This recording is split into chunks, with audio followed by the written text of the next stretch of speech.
እኔ አንድ ሀሳብ እናስተላልፍ የፈለኩት ዳኒ ማለት በእናንተ በጣም ብዙ ስለተማርኩት ብዙ ስላገኘሁ ቴንኪው ልላችሁ ስለፈለኩት ነው። ማለት ስራ ቦታ ሆኜ ከና ኤርሚ ጋር ብዙ ስታወሩ እነ ቢኒ ምናምን አንድ ላይ ሆናችሁ ብዙ ነገር አስተምራችሁኛል። የምን ከጌታ ቤት በጣም ባክ አድርጌ ነበረ ግን ወይ የጸጋውን ባለቤት አብረን ቴንኪው እንለዋለን። ሃሌሉያ የሆነ ነገር ከጠቀምን በሆነ ነገር ካገኘ በቃ የኛ ነገር አይደለም እና የጸጋውን ባለቤት እሱን ቴንኪው እንላለን። ብራዘር እግዚአብሔር ይባረክ። እንኳን ጌታ ረዳን ሀብቴ። እሺ አባት እሺ በጣም እግዚአብሔርን አመሰግናለሁ ስለናንተ የምር በጣም አመሰግናለሁ። ኤርሚንም አንድ ቀን ቴንኪው ልለው ፈልጌ ነበረ ማለት በሱ በኩል ጌታ በጣም ብዙ ያረድቶኛል ብዙ አስተምሮኛል። የምር በሱ በኩል በጣም አስተምሮኛል ማለት ነው። ማለት ከምልህ በላይ ማለት በጣም ባክ አድርጌ ነበረ ከጌታ ቤት ግን እየገባው አንዳንድ ነገሮችን ሳይ ሁሉ ነገር እውነት ይመስለኝ ነበር የሚሆነው ነገርና ገብቼ ሳይ ግን ነገርየው ለካ ውሸት ሲደራረብ እውነት መስሎ ይታያል እና ያ ነገር ሁሉ ሆኖብኝ ነበርና ስለናንተ ጌታን በደንብ አድርጌ አመሰግናለሁ። ተባረኩ ባላችሁበት ጌታ ሁሌ ይጠብቃችሁ። ያምሬን ነው የምላችሁ ሁሌ ጌታ በደንብ ይጠብቃችሁ። ያምሬን ነው የምላችሁ በልጅ ተባረኩ በትዳር ተባረኩ ባላችሁበት በሁሉም ነገር የዘላለም አምላክ እግዚአብሔር ከናንተ ጋር ይሁን። ሁሌ ባንደበታችሁ ሆኖ እሱ ይስራ ያምር እሱ ይስራ በቃ ሌላ ምንም ልላችሁ አልችልም። ቴንኪው ነው ማለት ቴንኪው ነው ስለናንተ በጣም እግዚአብሔር እናመሰግናለሁ። ማለት ባንከር ነኝ ስራ ቦታ ሆኜ ነው አጋጣሚ ስለከለ ስላስገባኸኝ ቀጥታ በቃ ገብቼ እንዲህ በዚህ ቢሆን በቃ ቴንኪው ብዬ ልውጣ ብዬ ነው ቶሎ የወጣው። በጣም አመሰግናለሁ ጌታ በጣም አመሰግናለሁ። ከቻልክ ደግሞ የምር የትኛውም ቸርች ላይ አባል አይደለሁም ግን አንድ ቸርች መያዝ ፈልጋለሁ መታደስ መማር ፈልጋለሁ መጠመቅ ፈልጋለሁ ግን የትም ቦታ ደግሞ አልተማርኩም ደግሞ እንዳልተጠመቅኩም ምንም አላልኩም እና አንዱ ጋር መያዝ ፈልጋለሁ። እሺ አትሽ እና ታግዘኝ ደስ ይለኛል ብዬ ነው በተዛዋሪ ችግር የለም አትሽ ፎሎ ባክ መልሼ እላለሁ። በውስጥ መስመር ስልክን አስቀምጥልኝ ደውልልኝ ወይ ደግሞ ከፍላስ አንተ ደውልልኝ ባዩ ላይ ስልክ ያለ ስልክን አስቀምጥልኝ ነው ችግር የለም እረዳሃለሁ። ተባረክ ነው እሺ አባት እሺ ችግር የለም ስልኬን አሁን አስቀምጥልሃለሁ። አዲስ አበባ አካባቢ ሽሮ ሜዳ አካባቢ ነኝ ችግር የለም ብራዘር። እሺ ተባረክ። እሺ ደግሞ አመሰግናለሁ አባት። አሜን ጸጋ ይብዛል ብራዘር ጸጋ ይብዛል። ክብር ለመንፈስ ቅዱስ ይሁን። እግዚአብሔር ይባርክ ለጸጋው ባለቤት አይደል በቃ በባዶነታችን በድካማችን አልፎ ህይወትን የሚሰጥ ጌታ አለ ስሙ ይባረክ። እናመሰግናለን እናከብረዋለን። እኛም ባይዘው አብረን ነው የምንደነቀው። የእውነቴን ነው የምላችሁ እግዚአብሔር በሰዎች ህይወት ውስጥ አልፎ በሚሰራው ነገር የኛ እንዳልሆነ ስለምናቅ ማለት ነው we wonder አብረን ማለት ነው። እና ባይዘው በጣም ብዙ ምስክርነቶች ይመጣሉ ከላይ በኋላ ምናምን እና እግዚአብሔር ለካስ በስራ ላይ ነው ሀገሩ እዚህ የምናደርገው ነገር ከንቱ አይደለም። ምን እግዚአብሔር ባለበት ቦታ ሰውን ምን ያደርጋል ተች ያደርጋል። ምናልባት ካለች ኮንፊርም ታደርገኛለች አንድ ምስክርነት ልንገራችሁ እና በጣም በብዙ ታግለው ጌታን እንድታገኝ ማድረግ የተቸገሩ ቤተሰቦች ውስጥ ያለች አንድ እህት ነበረችና በሚኖረው ላይ ፕሮግራም ምን እንደነካት አታውቅም ጌታን ተቀበለች። ለዘመናት ቤተሰብ ታግሎ ምን ብሎ በቃ እሷ ነገር አቅቶለት ትቷት ነው ያለው። በራሱ የተለየ በእውቀት በጥበብ የተለየ ነገር ነግረናት አይደለም ግን የሚገባን ነገር አለ። የእግዚአብሔር መንፈስ ባለበት በዛ ግን አርነት አለ። ከማን የተነሳ? ከእግዚአብሔር የተነሳ። አገልጋዮች we are nothing ማለት ይሄንን እንደ አማኝ የምንቀበለው መንፈስ የሚያረጋግጥልን ነገር ነው። ሱፍ መልበሳችን ከስማችን በፊት ያሉ ስሞች ቢኖሩን አፖስቶል በለው ፓስተር በለው ነብይ በለው ማንንም ጥራው እሱ ምንም ነው። ሁላችን ምንም ነን የማንረባ የማንጠቅም ብራዘርስ የማንረባ የማንጠቅም በማንረባና በማንጠቅም ውስጥ ግን አልፎ የሚሰራ የናዝሬቱ ኢየሱስ ክርስቶስ ግን አለ። ክብር ለጌታ ይሁን። ስለዚህ ሰዎች ከዳኑ ማን ነው እሱ የሚያድነው? እግዚአብሔር። ክብር የሚገባው ማን ነው? እግዚአብሔር። we are nothing brothers, we are nothing። ምንም ስም ኖረን አልኖረን we are nothing። በእኛ ውስጥ አልፎ በድካማችን አልፎ የሚሰራ ቅዱስ የእግዚአብሔር ልጅ ኢየሱስ ክርስቶስ ብቻ። ስለዚህ ነገሮቻችን ሁሉ ጊዜ ቢሰመሩ ቢስተካከሉ ማን ነው ክብር የሚገባው? እሱ ነው። ለዚህ ነው እኛ ቤት የተለየ ክብር የሚገባቸው የሉም። አባንተና ምናምን የሚባሉ የሉም። አባታችን እግዚአብሔር እሱ ብቻ ክብር የሚገባው። ነገሮችን ቢያስተካክል እኛ አገልጋዮች የማንረባና የማንጠቅም እነሱ ሁሉ መታሰብ አለበት። ከእግዚአብሔር የተነሳ ነው። ክብር ሁሉ ለማን ነው የሚሰጠው? ለእግዚአብሔር ነው የሚሰጠው። እግዚአብሔር ይባረክ። ሀብቴ ተባረክልኝ። ሌሎችም ካላችሁ ስፔሻሊ አዲስ አበባ ወይ ደግሞ በውጭ ዓለም ላይ ኖራችሁ እንደዚህ ትላልቅ ከተሞች ላይ ኖራችሁ ቸርች ማግኘት ያልቻላችሁ ቸርች ጤነኛ ቸርችን ጆይን ማድረግ የምትፈልጉ ሰዎች ካላችሁ ፕሊስ በውስጥ መስመር አገኙ። ስልካችሁን አስቀምጡልን። ዳኒ ለዚህ ጉዳይ ነው፣ ወንድሞችም እዚህ ያሉ ወንድሞች ለዚህ ጉዳይ ነው በላችሁ ግልጽ አድርጋችሁ ጉዳያችሁን ስልካችሁን አስቀምጣችሁ እዚህ ሀገር ነው የምኖረው፣ ቸርች መያዝ ፈልጋለሁ፣ ደህንነት አልጨረስኩም፣ አልተጠመኩም እና መማር ፈልጋለሁ፣ ቸርች መያዝ ፈልጋለሁ፣ እባካችሁ እርዱኝ ብላችሁ በውስጥ መስመር ስልካችሁን አስቀምጡልን፣ መልእክታችሁን አስቀምጡልን። እግዚአብሔር በረዳን አቅም በእግዚአብሔር ጸጋ እናግዛችኋለን፣ ኮኔክት እናደርጋችኋለን ማለት ነው። ጸጋ ይብዛላችሁ። ተባረኩ። ወንድምነት እንኳን ደህና መጣ። ሰላም ነው ወይ ዳኒ? እንዴት ናችሁ? ሰላም ለእናንተ ይሁን። ፊኒሻ እኔ ወንድምነት ደሱ ወገኖች ሁላችሁንም ሰላም ብያለሁ። ዜዶ ነው ዜዶ፣ እንዴት ናችሁ? ወንድምነት እንኳን ደህና መጣ። ሰላም ብለናል። እንኳን ደህና ቆያችሁ። አሜን። ያ እግዚአብሔር ይባረክ። ሆሲ ተባረኪ። ጌታ መልካም ጊዜ እየሰጠን ነው። ለእግዚአብሔር ክብር ይሁን። አሜን። ወንድምነት እውነት የሚለው ልጅ ታወቀው አይደል? ወንድምነት አዎ ወንድምነት ጌታን ተቀበለ። ይመስገን። እግዚአብሔር ይባረክ። አንድ ሌላም ዲያቆን ጌታን ተቀበለ። ዲያቆን ደሳለኝ የሚባል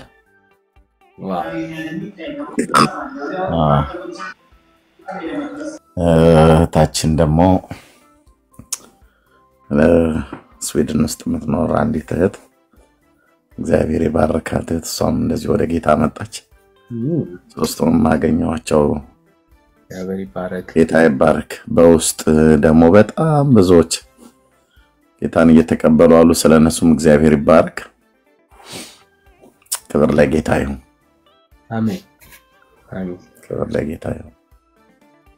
ኢኮኖሚ ያስደስተዋል ወንድምነት። ሌላ በጣም ይሄው እንቅልፍ ራሱ እንኳን አልተኛውም። የሰዎች መዳን ከጌታ ጋር ሲገናኙ ከማየት ከዚህ ከመስማት ይሄንን ከማየት ይሄንን ከመስማት የሚበልጥ ደስታ የለም። ለእግዚአብሔር ክብር ይሁን። ጌታ ይመስገን። ጌታ እግዚአብሔር ይባርካችሁ ወንድሞች እህቶች፣ እዚህ ኮፒ ሊንክ ሼር የምታደርጉ። ለዚህ ነው በጣም ብዙ ጊዜ ኮፒ ሊንክ ሼር አድርጉ ብለን የምንላችሁ። ላልደረሰ ሰው ጋር ይደርሳል።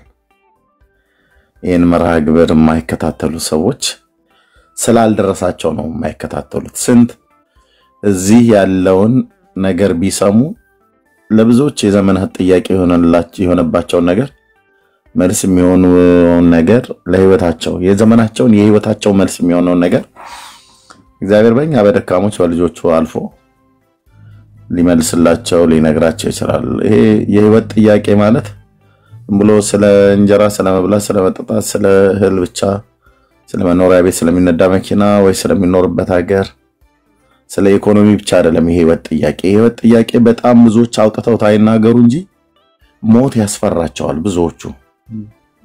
ለከናው ያስፈራል። ግን ሞት ማስፈራት ብቻ ሳይሆን ከሞት በኋላ ህይወት አለ የለም ብሎ የሚለው በማሰብ መጨናነቅ አይፈልጉም። ምክንያቱስ ቢኖር እንዴት ነው መሆኑ መጨረሻ የት ነው ብለው ስለሚጨነቁ ስለማያውቁትና ደግሞ በአንድም በተዘዋዋሪ መንገድ በሃይማኖት ቤት ደግሞ ሲሰበክ ሰምተዋል። ሲኦል እና ገነት አለ ተብሎ ስለተሰማ ስለሰሙ ይጨንቃቸዋል። ስለዚህ የህይወታቸው ጥያቄ ቢኖርም ለነፍሳቸው ጥያቄ መልስን አጥጋቢ መልስን የሚሰጠን የለም ብሎ ከማለት የተነሳ እየተጨነቁ ብቻቸውን ይኖራሉ። አንዳንዶቹ አውጥተውት ይናገራሉ፣ አንዳንዶቹ አውጥተውት አይናገሩም።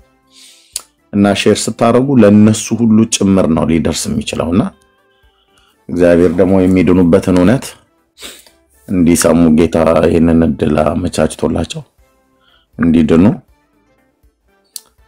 ሼር ኮፒ ሊንክ በማድረግ ለሌሎች እናድርስ። በጣም ሼር ይደረግ ወንድሞች። ሼር ሲደረግ ሰዎች ጋር ነው የሚደርሰው ታውቃላችሁ። ሼር ሲደረግ ሰዎች ጋር ነው የሚደርሰው እና ያን በማድረግ ትጉ ወንድሞች። እናንተም ጌታ እግዚአብሔር ይባርካችሁ ማለት ነው። ዳለን እህቶች ወንድሞች እና ጸጋ ይብዛላችሁ። ወንድምነት አዶኖ ብዙ መቆያ አይመስለኝም፣ ግን የተወሰነ መቆየት ይችላል። ተባረኩን ቀጥል። እሺ ወንድምነት ጸጋ ይብዛልህ፣ ተባረክ። እሺ ተባረኩ። በተለይ ብሎክ ስታረጉ ሞዴሬተሮች ሜክ ሹር ብሎክ ልታረጉ የፈለጋችሁትን ሰው ብሎክ ማድረጋችሁን እርግጠኛ ሁኑና ዳግም ያለኝ ሜክ ሹር አንዳንዴ ስለሚፈጥን ኮሜንቱ ማድረግ የፈለጋችሁትን ሰዎች ሳይሆን ሌላ ሰው ሊደረግ ስለሚችል ማለት ነውና ጀስት ሜክ ሹር ሁሌ እርግጠኛ ሁኑ ማድረግ የምትፈልጉትን ሰው ብሎክ ማድረጋችሁን ማለት ነውና ብዙ ጊዜ ሊስት ውስጥ ሳይ ሊደረጉ የማትፈልጓቸው ሰዎች ብሎክ ተደርገው አያለሁና እሱን ጀስት ቼክ አድርጉት ለማለት ፈልጋለሁ። ጸጋ ይብዛላችሁ። ፈትቻለሁ አንድ ወንድም አለ ተወደደ ፈትቻለሁ። ፈልገው አይደለም በእርግጠኝነት ልነግርህ የምችለው አንተን ብሎክ ሊያደርጉ ፈልገው አይደለም ብሎክ የተደረገው በእርግጠኝነት ሌላ ሰው ብሎክ ለማድረግ ፈልገው ነው ብሎክ የተደረገውና ከዛ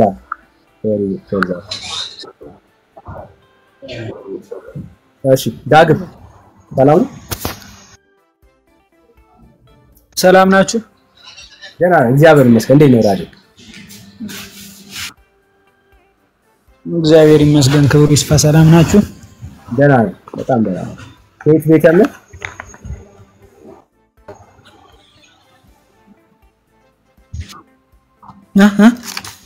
ከየት ቤት ያለ?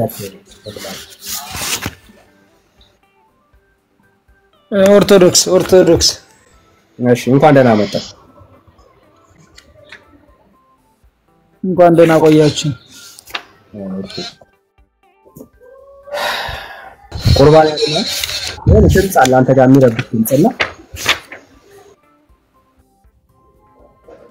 የሚረብሽ ድምጽ አለ። ዛሬ ሚያዝያ 2 ነው እንዴ? ዛሬ ሁለት ወንድምነት ሚያዝያ 2 ነው። ጉቺ ተዘሮን አቡነ ጉቺ እኮ ነው ዛሬ አይደል? ከታች እኮ ፋሲካ አስታውሳኝ ነው። ፋሲካ ነገረኛ እኮ ነሽ። አልጻፈችልኝም እንኳን ለወሩ ነው ምናምን ነገር አደረሰ አይነት ነገር ብላኝ ሰበር ከመስዋለች። በነገር ልትቀበይ ነው አይደል? ኦኬ እሳቸው ናቸው። እስኪ ተቀበሉ በዛው ዳግም እሺ እንደምን አንተ ጋር አይ ዳጊ እኮ ቢዚ መሰለኝ። አወራሩን አታዩም? ስራ ላይ ነው ያለው። ለማውራት የመጣ ይመስለኝ ሲያወራ። ዳጊ እንዴት ነው? ሰላም አይደለም ችግር የለም። ሰላም ናችሁ? እግዚአብሔር ይመስገን። ከኦርቶዶክስ ነው ይመቸኛል። መቀጠል እንችላለን። ይመቸኛል። ከኦርቶዶክስ ነው። እሺ አርእስቱ ይሄ ነው ወንድምነት? ኦርቶዶክስ ቁርባን ያደ ነው። ከፈለክ ሌላ ማለት እሱ ነው ያለው። ኦኬ እሺ እንኳን ደህና መጣ ዳጊ ከኦርቶዶክስ። አርእስቱ ይሄ ነው። እንኳን ደህና ቆየ። እሺ ቁርባን ወይ ደግሞ ቁርባን ያድናል።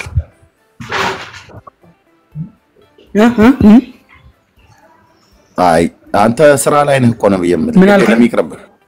ይቅርብህ ከእንቅልፍ እንደሚነቃ ሰው ነው ብለህ የምትለው። አይ አልተሰማኝም፣ እየተቆራረጠ ኑሮ ነው። ለምን ይቆራረጣል? ቴንክ ዩ ክርስቲያን ነኝ። ርዕስ ነው የሚባለው። አርዕስት አይደለም። ቴንክ ዩ ቴዲ በጣም ብዙ ጊዜ ይመክረናል። በጣም እኔም ለመደብኝ እኮ ርዕስ ነው የሚባለው። እሺ ቁርባን ያድናል። አሁን እንደሱ ብትወጣ ይሻላል። ለሌላ ዓላማ የገባ መስሎኛል፣ ግን ምንም ታመጣው ነገር የለም። እሱን የጠረጠርኩት ቀደም ወንድምነት ልክ ነው ይላል በየመሐከል እና በትክክል አስተውሎ አልሰማንም አለው። ለሌላ ዓላማ ነበር የመጣ።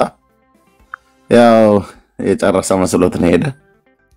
ወገኖች ኮፒ ሊንክና ሼር አድርጉ። ተባረኩ። አሜን።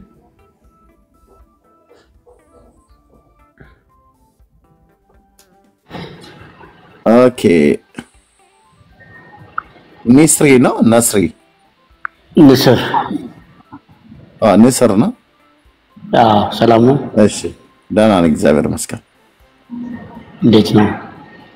ደህና ነኝ። ከየት ቤተ እምነት ነው? ያው በእርግጥ በስም ኦርቶዶክስ ነኝ ማለት ያው ከቤተሰብ የወረስኩት ማለት ነው። የእውቀት ችግሮች ይኖሩኛል ብዬ ስለማስብ ነው። እና ግን እኔ ቁርባን ያድናል ብዬ አላስብም።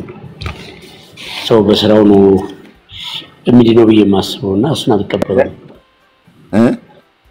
ሰው በቁርባን ይድናል ብዬ አላምንም። እኔ በምን እንደሚድነው ታዲያ?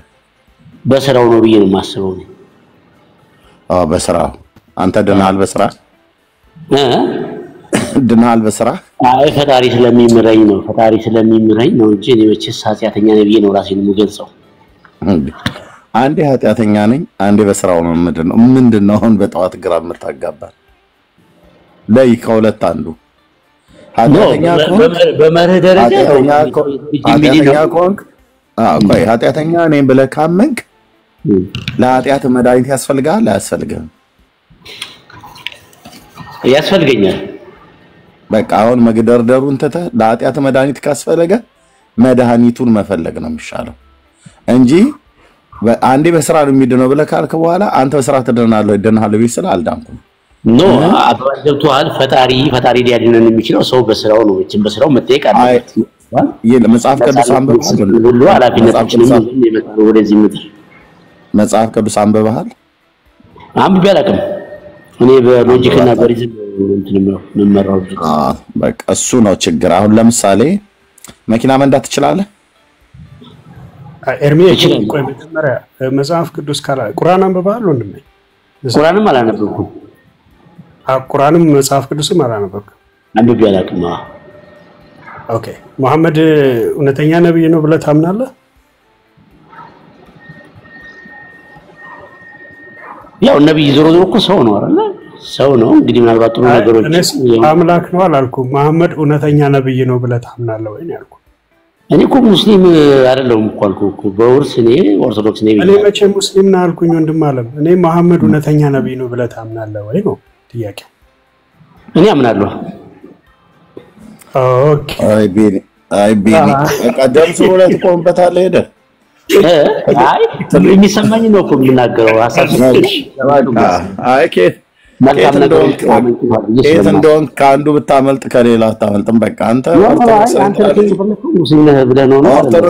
ኦርቶዶክስ ሆኖ መሐመድን እውነተኛ ሙስሊም የሚል የለም ወንድምዬ።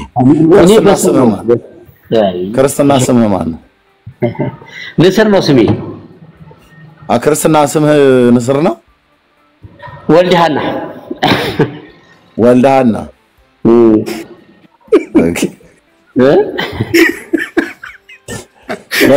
ነው መሐመድ እውነተኛ ነብይ ነው የሚለው። እኔ በግሌ ነው ኦርቶዶክስ እንደዛ ያማር ሳይሆን እኔ በግሌ አድነን እኮ ነው የሚባለው። አይ በቃ በድቤል ዳንዬ እኔ ማለት እንቅልፌን መተኛ ስለፈልግ ትንሽ ልቆይ ከወልደሃና ጋር ሶላት ምናምን ነገር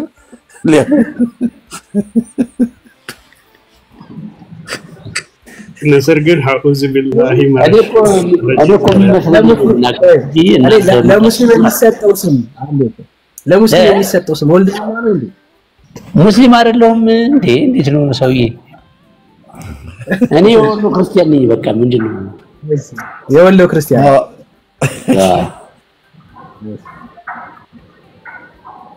አህመድ ወልደ ማርያም እንዳለው ማለት ነው እንደባለፈው ወንድም የወሎ ክርስቲያን ነኝ በህይወቴ ጾሜ ማላቅም በጾምም ማላም እኔ በመልካም በመስራት ነው የማውቀው እኔ የራሴ ነው የምገልጽልህ እኮ ገብቶሃል እንዲታምነኝ ሳይሆን ራሴ ማን እንደሆንኩ ልገልጽልህ ፈልጌ ነው አንተ እንደፈለክ ተርጉሞ የፈለክ የሆነ ቦክስ ቤተሰቦች ግማሹ ክርስቲያኖች ናቸው ግማሹ ክርስቲያን ናቸው በእርግጥ በህይወት የሉም አሁን እኔ በአጋጣሚ አባቴ ወገን ክርስቲያኖች ስለነበሩ እነሱ ጋር ልኬ ነው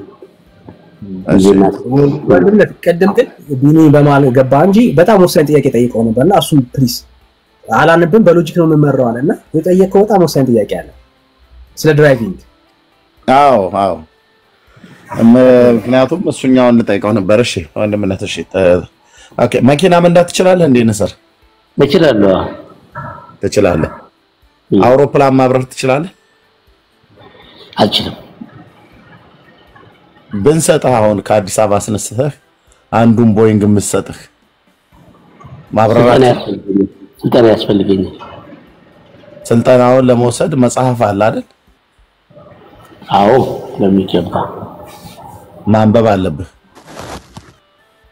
የግድ ነው ክላስ ደግሞ ገብተህ መማር አለብህ እውነት ነው አንዳንዴ ገብቷል በኤክስፒሪየንስ አሁን እኮ በኤክስፒሪየንስ የምታውቀው አለ በሪዝን የምታውቀው ይኖራል እንደ እውቀቱ እንደ ትምህርቱ አይነት ነው አሁን አንዳንዱ በኢምፕረስ አንድ ወርና ሁለት ወር ተምረህ መንዳት ትችላለህ አንድ ወርና ሁለት ወር ተምረህ መንዳት ማብረር ትችላለህ አላውቅም መናገር አልችልም ስላውሮፕላን በማላውቀው ነገር እንዴት ሐሳብ ውስጥ እና ታዲያ በማታውቀው ነገር በአውሮፕላን ላይ በማታውቀው ነገር ሐሳብ መስጠት አልችልም ብለህ ካልክ እንዴት መጽሐፍ ቅዱስን ሳታነብ በክርስትና ውስጥ ገብተህ ሐሳብ ትሰጣለህ በቃ ክርስቲያን ለመሆን ያንተን ፈቃድ አልጠይቅም ራሴ ክርስቲያን ነኝ ማሰብ አየው በቃ ይኸውልህ ወንድሜ ነሰር ይሄ ነው በጣም ትልቁ ድፍረት ለአውሮፕላን መንዳት አውሮፕላን ለማብረር ዕውቀቱ የለኝም እንዴት ማላቀውን እንዴት አሁን ክርስቲያን ለመሆን የሆነ ቡድን ሊሰጠኝ አይችልም ገብቶሃል እኔ ክርስቲያን ነኝ እኔ አልሰጠም ክርስቲያን ለመሆን የግድ መጽሐፍ ቅዱስ ማንበብ አለብህ አንተ ሙስሊም ለመሆን ክርስቲያን እንዳልሆን የምትከለክለው አድምጠኝ አየው አሁን መጽሐፍ ቅዱስ አላነበብክም ቁርአን አላነበብክም ስለ አውሮፕላን ማብረር አልተማርክም ስለ አውሮፕላን ማብረር ስጠይቃ አይ እሱን እኔ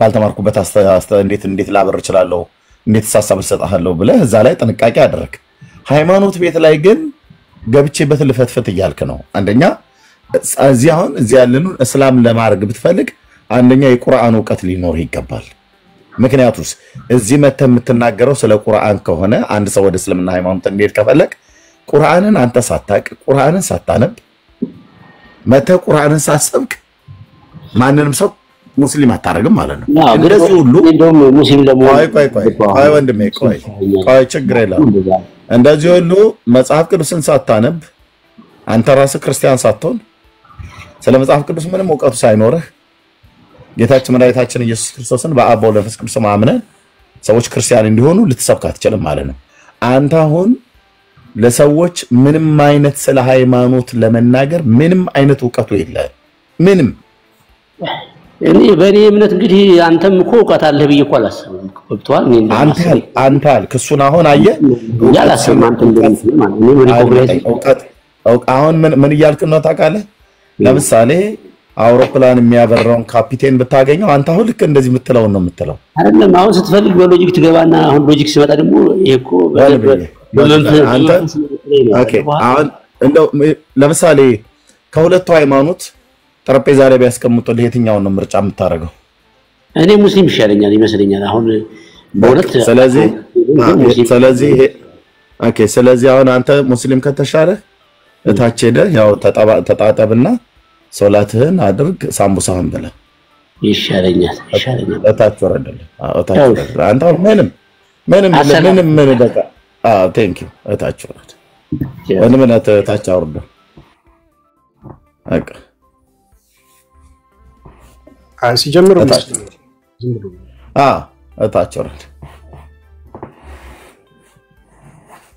ምክንያቱም አሁን መጽሐፍ ቅዱስ አውቃለሁ ብሎ ካለ ሊጠየቅ ነው። ቁርአን ማውቃለሁ ብሎ ካለ ሊጠየቅ ነው። እና እሺ ከላይ ያለው ሰው ማይክ ከፍታለሁ ነው። ቢኒ can you continue me please? እርሚ ስላገኘው ደስ ብሎኛል። ዌልካም ብያለሁ። እሺ አንድ quickly ልንገርና በቃ ሰብስክራይብ ሚለውን አገኘው። በቃ እሱ አውና ግላዲኤተር ሚባሉ thank you አንዴ እሱን ካውና ከዛ ያው ወይ ካርድ ቁጥር ምናምን አስገባ የሚልን እያስገባ ቀጥል። እንደዛ ነው። በቃ ተከተለው ራሱ ይመራል። የአንድ ወር ሁለት ይላል። የአንድ ወር ሁለት ወር ምናምን ይላል ራሱ። እሱን ያው አንተ ነው የምትወስነው። እሱን ተጨንኩኝ። ሚት ነው ወንድምነት። እሺ ከስር ቲክ የምታረጋት ዮባ ከስር አግሪ የምታረጋት ቲክ የምታረጋት አለሽ ከስር ነገር ላይ ማለት ነው።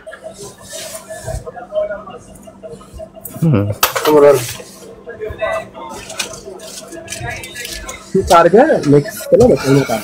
ሰብስክራይብ ያደርጋል። ተባረክ ጸጋ ይብዛል።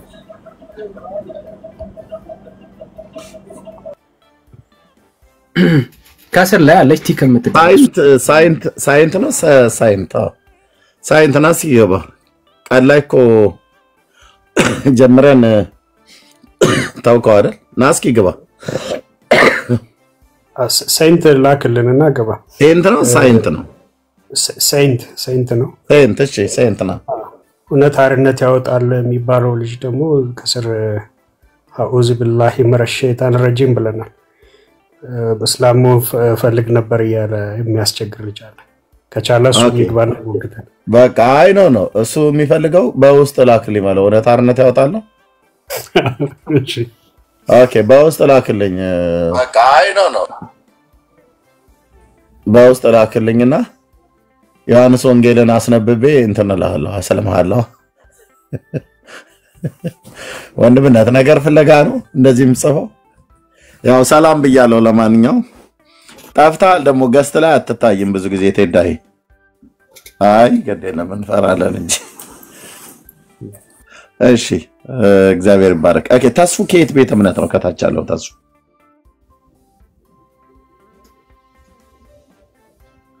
እኔ ያላችሁ ማይክ ዘግታችሁ ቁጭ የምትሉ ስንጠራችሁ የማትመልሱ ብሎክ ነው ማረጋችሁ። ከየት ቤተ እምነት ነው ብዬ ስለ ዝም አትበል ተስፉ ከታች ያለው።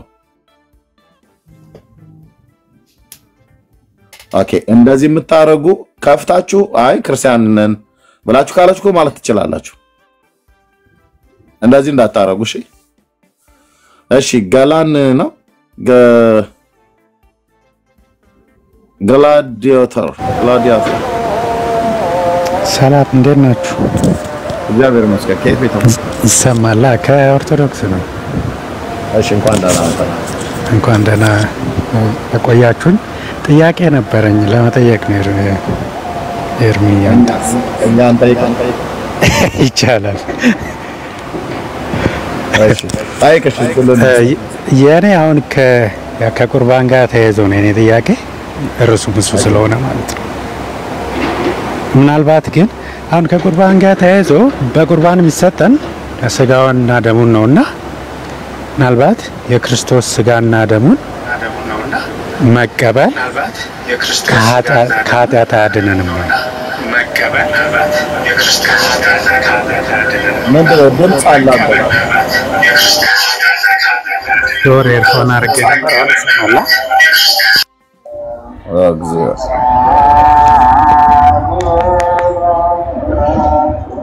አሁን ይሰማል? ይሰማል። አሁንና ኤኮ ነበር። ምን አልከኝ? ኤኮ ነበር። ኦኬ አዎ ኤርፎን አድርጌ ነበር። እሺ አሁን እስቲ ምንድነው የኃጢአት ስርየት አይገኝም ነው ወይ ነው ያልከው? አዎ ስጋው ደሙን ነውና የምንቀበለው የኃጢአት ስርየት አያስገኝልንም ወይ? ምክንያቱም አንተ የወሰድከው ሰው እስከዛሬ ድረስ የኃጢአት ስርየት አስገኝቶልሃል? ምን አለ መሰለህ ኤርሚ ባይዘወይ ክሊር የሆነ አሁን እኔ ፐርሰናሊ ማምንበት ነገር አለ። ፐርሰናሊ ምንድነው? ምን እንደምታምነው? የኃጢአት ስርየት ይሰጠኛል ሰጥቶኛል ብለህ ታምናለህ? ማለት እኔ ወስጄ አላውቅም ፐርሰናሊ። ለምን? ምክንያቱም የራሴ የሆነ እንትን አለኝ፣ አመለካከት አለኝ። ምንድነው እኔ መዳን ያለው በማመንና በመጠመቅ ብቻና ብቻ ብዬ አስባለሁ።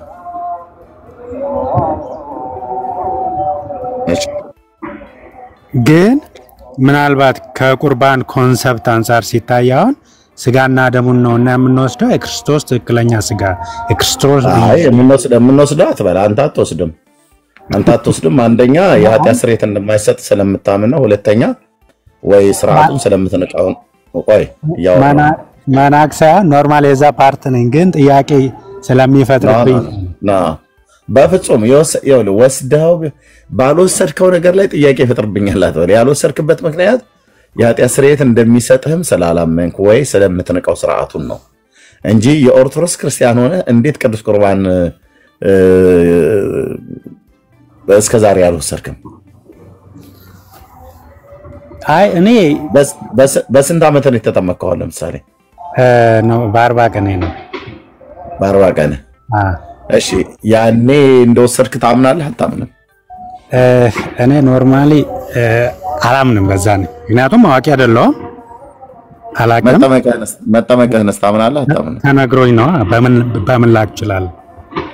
መጠመቅህን ማለት አይደል ቤተሰብ ነው የነገረኝ። ማለት የዛ ቤተ እምነት አራማጆች ስለሆኑ ክርስቲያን ነህ አንተ ነኝ። ግን ጥያቄዎች ፈጠሩብኝ በኋላ ላይ ባይዘወይ ካምፓስ ማር አንድ መሪጌታ አሁን ታድሶ መሆኑን አሁን ነው በቅርብ ነው ሚዲያ ላይ ያየሁት። ጓደኛዬ ነው፣ አብረን አንድ ዲፓርትመንት ነበርን፣ አንድ ዶርም ነበርን። ኦኬ። እና መሪጌታ ነው ጥያቄ የሚፈጥሩብኝ ነገሮች ያስተምር ነበር። ግን በወቅቱ በጣም ፋይሬጅ ላይ ስለነበርኩኝ ትኩረት አልሰጠውም ነበር። አሁን ነው እየገባኝ እየመጣ ያለው ለምን እንደሚያነሳ ያንን ኢሹ እና ተወዘጋግቤ ነበረ። ኦኬ። አሁን ላይ ግን ኖርማሊ የእናንተንም ትምህርት መከታተል ከጀመርኩ በኋላ መጽሐፍ ቅዱስንም በተቻለኝ መጠን አነባለሁ። የተጻፉ መጽሐፍቶችንም እያነበብኩ ሲሄድ ምናልባት እውነታው እየተገለጠልኝ መጣ ማለት ነው። ቀድሞም በነበረ ጥርጣሬ ላይ በደንብ እንደ መጽሐፍ ቅዱስ ትክክል የሆነውና ትክክል ያልሆነውን መለየት ጀመርክ ማለት ነው። ልክ ነው። ግን መጀመሪያም አሁን ቤተክርስቲያንም ሄጄ ኖርማሊ ሳስቀድስ በግዕዝ ነው አይገባኝም ኤቭሪቲንግ እና ነፍሴ ማለት ኢየሱስ ለምንድን ነው የማይሰበከው የሚል ጥያቄ አለ ውስጤ ኖርማሊ ይፈጥርብኛል። ማለት እዛ ጋር የሚባለውንም ሰምቼ አይደለም ወጣው። አንደኛ ስርዓቱም እንግዲህ እንደምታውቀው ነው። ተቀምጠው እንኳን ወንጌል ተሰብከ ስለ ኢየሱስ አዳኝነት ተነግሮ ምናምን አይደለም የምትወጣው። ስለዚህ እዛ ላይ ጥያቄዎች አሉኝ። ኖርማሊ እየተጠራጠርኩ ነበር የምኖረውና ትንሽ አሁን ያለውም መርጌታውም ያልኩህ በኋላ በፊት ካምፓስ እያለው ይነግረኝ የነበረው ነገር አሁን ደግሞ ትንሽ ማቹሪቲውንም ያመጣው ሲሄድ መጽሐፍ ቅዱስም ሳነብ ቲክቶክ በተለይ ቲክቶኮች ላይ የሚተላለፉ ነገሮችን እየተማርኩኝ ሲሄድ እውነታው እየተገለጠልኝ መጣ እና ግን ጥያቄውን እዚህ ጋር እንደ ስርዓት ማለት ከዛ ቤተ እምነት አልወጣውም። ኖርማሊ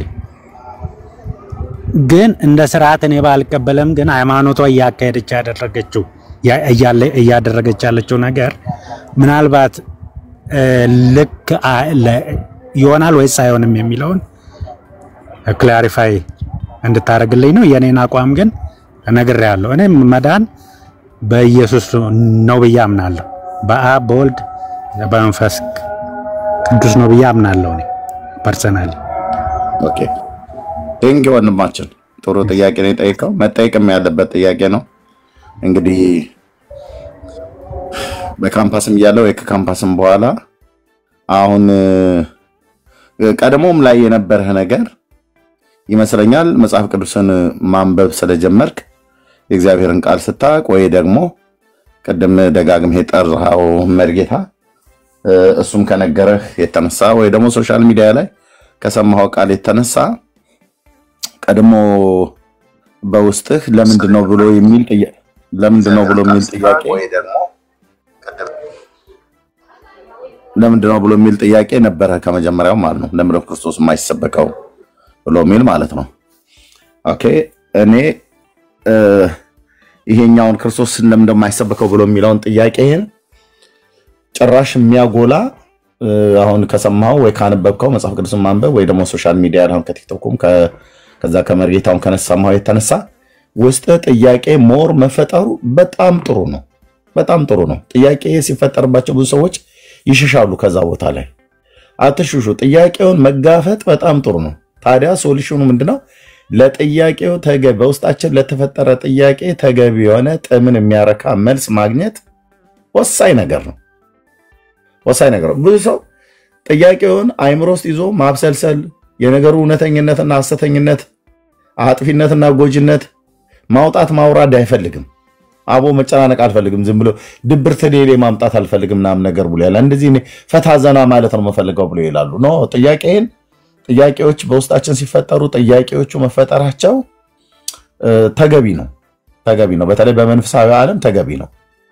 አያውን አንተ ውስጥ የተፈጠረው ጥያቄ ለምንድነው ኦርቶዶክስ ቤተክርስቲያን ክርስቶስን ማሰብከው ነው? ሁሉ ቀን ትሄዳለህ 3 ሰዓት ሙሉ ቅዳሴ ወይ ከ2 ሰዓት ተኩል እስከ 3 ሰዓት ሙሉ ቅዳሴ ሲቀደስ እዛ ውስጥ 5% ነው ምናልባት የሚሆነው በአማርኛ የምትሰማው። ከዛ ውጪ 95% የሚሆነው በሙሉ በግዕዝ ነው። የነበርንበት ስርዓት ስለሆነ ያውም ዝም ብሎ በስማ በለው ሳይሆን ስንቀድስ የነበርን ሰዎች ስለነበርን ማለት ነው። እና በቃ በዜማው ተገርመህ ተደንቀህ ትክዝ ብለህ ቅዳሴ ጸበል ሲሰጡ ትጠጣለህ።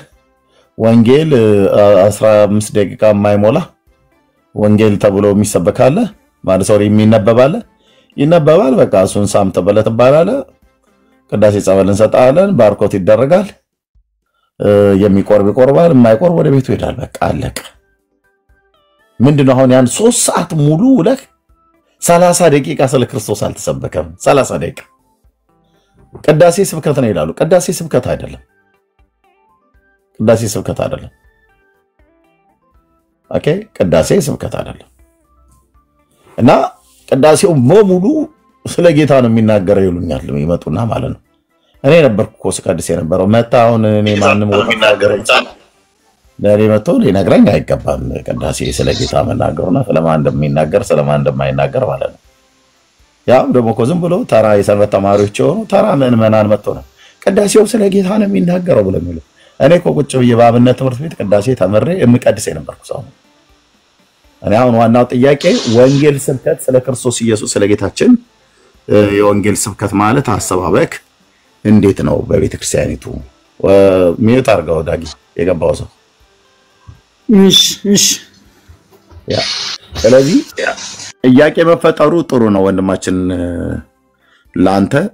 አሁን ለጥያቄው ግን ተገቢ መልስ ግን አላገኘህም እስካሁን ፍለጋ ላይ ነህ። ስለዚህ ላንተም ለሌሎችም የምነግራቸው ሰው ተንጠልጥሎ ሮጦ ጥምቀት ላይ ከመሄዱ በፊት የጌታ ራት የተባለው ቅዱስ ቁርባን ላይ ከመሄዱ በፊት ሜሮን የሚባል ፍታት የሚባል ሌላ የሆነ ነገርን ከማረጉ በፊት አስቀድሞ ሰው በህይወቱ ክርስቶስ የተናገረውን ክርስቶስ ያስተማረውን ትምህርትና ራሱ ክርስቶስን መፈለግ አለበት። በክርስቶስ ሳያምን ቂጣና ወይን ለመብላት የሚሮጥ ትውልድ ለፍርድ ይበላዋል። ለህይወት እንኳን አይበላውም ማለት ነው። ለፍርድ ይበላዋል። ክርስቶስን እሱን ማን እንደሆነ ሳያቅና ሳያምን ለጥምቀት የሚሯሯጥ ነገሩ በኦርቶዶክስ ቤተክርስቲያን ማንንም አይሮጥም። ምንም የማያውቁ ጨቅላ ህፃናትን ወስዳ ቤተክርስቲያን ውሃ ውስጥ የምትጨምራቸው እና እያለቀሰ አሁን አንተ መጠመቅህን እንኳን አታውቀውም ወንድሜ። ቤተሰብ ነው የነገረህ። መጠመቅህን የማታውቀው ኢቭን ስናጠምቅ እንኳን ራሱ አርፈ ቁጭ በል እሺ ብራዘር፣ አርፈ ቁጭ በል ገብተሃል እዚህ ታወራለህ። ታች ማስረጃ አስጠን ወንድምነት ለምንድን ነው እንትን የሚለኝ ኦኬ ሞዴሬተር ለምን እምቢ አለኝ? እሺ ዳጊ ወጥተህ ትገባለህ ወንድምነት። ምን ላድርግልህ? እሺ ቆይ ወጥቼ ልግባ።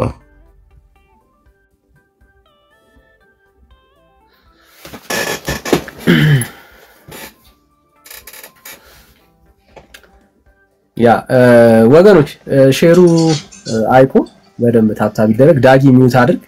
ጊዜ ሲሰጥ ታወራለህ። ገብተሃል። ኮሜንት ላይ ኢንጌጅ ማድረግ አይጠበቅብህም። ሐሳብን ታስረዳለህ። ስለዚህ ዲስትራክት አታርግ። ቁጭ በል በስርዓት ስሜታዊ አትሁን። ታወራለህ ገብተህ። እሺ ወገኖች ሼሩ አሁን ጥቂት ሰው ነው የሚታየኝ። ሼሩና ፕሊዝ ሼር ይደረግ። በጣም ምዕራፍ ቅድስና ለእግዚአብሔር እንደዚህ አይነት ሰዎች ብቻ ነው የምናየውና በደንብ ሼር ይደረግ። ጸጋ ይብዛላችሁ። እሺ አይዶን አንዳንዴ ሞዴሬተር እምቢ ይለኛል። አሁን እምቢ አለኝ ተመልሼ ስለገባው ችግር የለም። ግን ምንድነው ዳጊ እዚህ ኖረህ ከታች ኮሜንት መጻፍ የለብህም። አንዳንድ ሰዎች የገባችሁት ልታወሩ ነው አይደል? እስከታወሩ ድረስ ቁጭ በሉ። እኛ እዚህ ስንናገር ሰውን በኮሜንት ኢንተራፕት የምታደርጉ ከሆነ ታይ ትወርዳላችሁ። ምክንያቱስ እዚህ የገባው ልታወራ እስከሆነ ድረስ ተራው ሲሰጥ ታወራለህ። ካልሆነ ግን እዚህ ላይ ቁጭ ብለህ ፊት ብለህ ከታች ደግሞ ለህዝብ በኮሜንት ያልሆነ ኦኬ መረጃ ካለ ማይክ ከፍተህ በኋላ ላይ ጥያቄ አለ ብለህ ብትል መረጃ አለ። ደግሞ እዚህ ቤት ደግሞ እኛ ያለ መረጃ የምናወራው በደንብ እንጂ እና ኦኬ ልቀጥል። ስለዚህ ምንድነው ለመጠመቅህን አታውቀውም ወንድሜ። እኔ ትኩረት ማድረግ ያለባችሁ በመጀመሪያ ክራይስት ላይ ነው። ክርስቶስም ማን ነው? ኢየሱስ ክርስቶስ ማን ነው? የምንበላውን ህብስትና የምንጠጣውን ወይን ከመጠጣታችን ከመብላታችን በፊት ለፍርድም እንዳንበላው፣ ሳይገባህ በልተው ለፍርድም እንዳትበላው፣ ሳይገባህ ጠጥተው ለፍርድም እንዳትጠጣው። ስለዚህ ማን ነው ክርስቶስ? በመጀመሪያ ሰው የሚያስፈልገው ክርስቶስን ነው። ራሱ ክርስቶስን ነው የሚያስፈልገው። ኦኬ who's Christ ብሎ ክራይስትን ነው መፈለግ ያለበትና በእርሱ በማመን የሚገኘውን የኃጢአትን ይቅርታ ማግኘት አለበት። አሁን ወንድማችን በኦርቶዶክስ ቤተክርስቲያን እንደማደገ መጠን ስትጠመቅ አታውቅም። በከልጅነት ቆርባሃል ወይ ብዬ ስልህ አላውቅም አልከኝ። የ40 ቀን ሕፃን ልጅ ሆነ ግን በተጠመክበት ጊዜ ላይ ወንድ ስለሆንክ በዛን ጊዜ እናቆርባሃለን ብላ ቤተክርስቲያን ወይኑን ዘቢብ ወይን የጭማቂ ወይን ማለት ነው በአፍህ ላይ በትንሽዬ ተደርጎልሃል። ህብስቱን መብላት ስለማትችል አንዳንዴ የማላስ ያህል እንትን ህብስቱን የማላስ በመላስ የመላስ ያህል እንደዛ ካህኑ በእጁ ነካ አድርጎ መላስ ላይ ምናምን ነገር አድርገው እሱንም ጌታ አልሶ አላለም። እንደሱ ነው እንጂ የ40 ቀን ሕፃን ልጅ ህብስት ዳቦ ሰጥቶት የቆረባችሁ ሰዎች ታውቃላችሁ።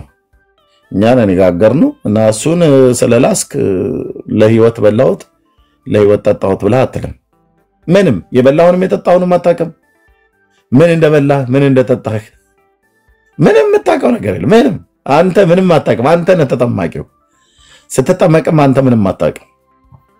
እንደውም ከውሃው ቅዝቃዜ የተነሳ ብዙ ጊዜ ህፃናት ያለቅሳሉ። እኛ ዲያቆናት ስለሆነን የምንይዘው ካህኑ ሲያጠምቅ ማለት ነው። ኦኬ እና ያለቅሳሉ ህፃናት እሪ ብለው እና ዋይ ያላችሁ ወይ ደግሞ እያልን ያለቀስነውን ለቅሶ እያለቀስን የተጠመቅነውን ለቅሶ እያለቀስን የተጠመቅነውን ጥምቀት ለድነት ተጠመቁት ለኃጢአት ስርየት የተጠመቁት ብለህ ብትል ሳቄ ነው የምታመጣው።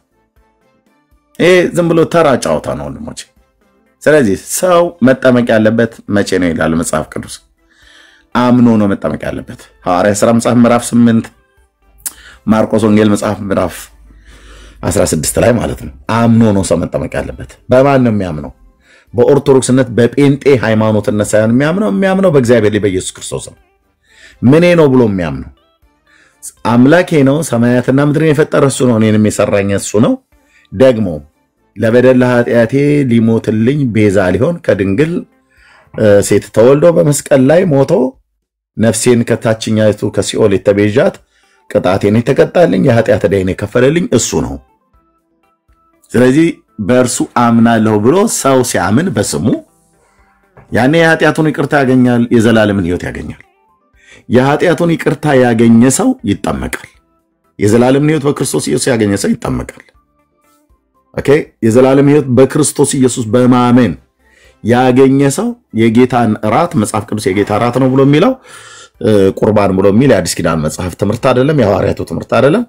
ያ ኦርቶዶክስ እንደፈለጋት ነው የምታረገው። ቁርባን የሚል ቃሉ እንኳን ራሱ የለም አዲስ ኪዳን ላይ ማለት ነው። ስለዚህ የጌታ ራት ብለው ነው የሚጠሩት ወይ ደግሞ የጌታ ራት እሱ ነው ብለው የሚጠራው። እሱን ሰው ካመነ በኋላ ይበላል ማለት ነው፣ እንወስዳለን ማለት ነው። እና አሁን የባለፈው እሑድ ላይ ነበር ይሄ ስርዓት በቤተክርስቲያናችን ነበር። ኦኬ ስለዚህ አሁን ለአንተ የሚያስፈልገው ወንድሜ ያ መርጌታም ነግሮኛል ብለህ ያልከው አለ። እግዚአብሔር አምላክ ይባርከው ያን መርጌታ። አሁን ታድሶ ውስጥ ነው ያለው አልክ። እግዚአብሔር አምላክ ይባርከው። ስለዚህ ለአንተ የሚያስፈልግህ ከካምፓስም ጀምሮ የሰማው ከዛ መርጌታም የሰማው በሶሻል ሚዲያም ላይ የሰማው መጽሐፍ ቅዱስም ስታነብ የሰማው ሌሎች መጽሐፍ ስታነብ የሰማው ያወከውን ይሄንን እውነት ክርስቶስን በልብህ እንዲገዛ ጌታን መቀበል ብቻ ነው ያለብህ ወንድም።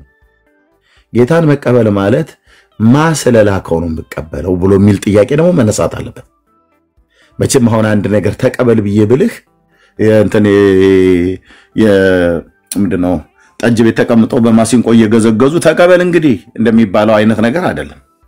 ተቀበል ብዬ ስለ አንድ ነገር ከጄ የዘረጋሁትና ወይ የላኩልህ ወይ ዘርግቼ ልሰጥ ያለ ነገር አለ ማለት ነው።